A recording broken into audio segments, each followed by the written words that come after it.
তে আমরা পালাজি বাজারে ঢুকপান নইছি হওয়ায় ফার্স্টে রাস্তা তে আমরা বাড়ি মেয়েতে গেলাম খিচুড়ি খাইবার নিয়ে যেহেতু খিচুড়ি খাইবার গেছি তে এই রাস্তাটা আগে একটু দেখাই যেহেতু 2-4 মিনিট দেখামো তে রাস্তাটা কীরকম ভালো হয়েছে আর কীরকম খারাপ আছে তো সবাই দেখবেন পালাজি বাজারের মধ্যে গেতসুম কীরকম মানে ভালো রাস্তা এটা সবাই দেখবার নিকে সুযোগ করবেন আমি এটাই চাই। আর পালাজি বাজারটা কত উন্নত মানে আপনারা নিজেরাই জানবেন, কিন্তু আমি অন্য কোনো হানি করব না যেহেতু আমি বাঙ্গা সাইড যেটুকু মানে বাংছে এই জায়গাটুকু মানে ঠিক না করলে বাজার আমার কোনো পোলা মানে যদি আইতে গেতে যদি নারী বুড়ি বিষ হয় তাহলে না দায় থাকবো কেরা।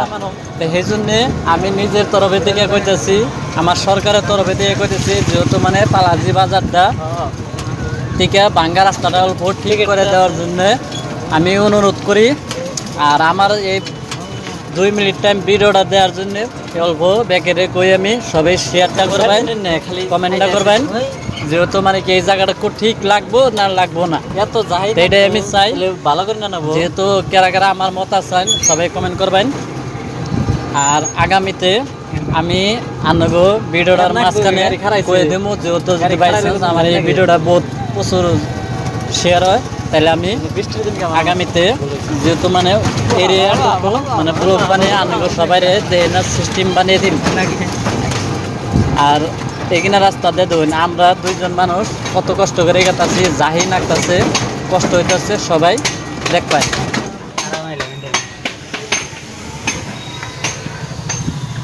পালহাজি বাজারে এই দেখলাম কিরকম মানে ভালো রাস্তা।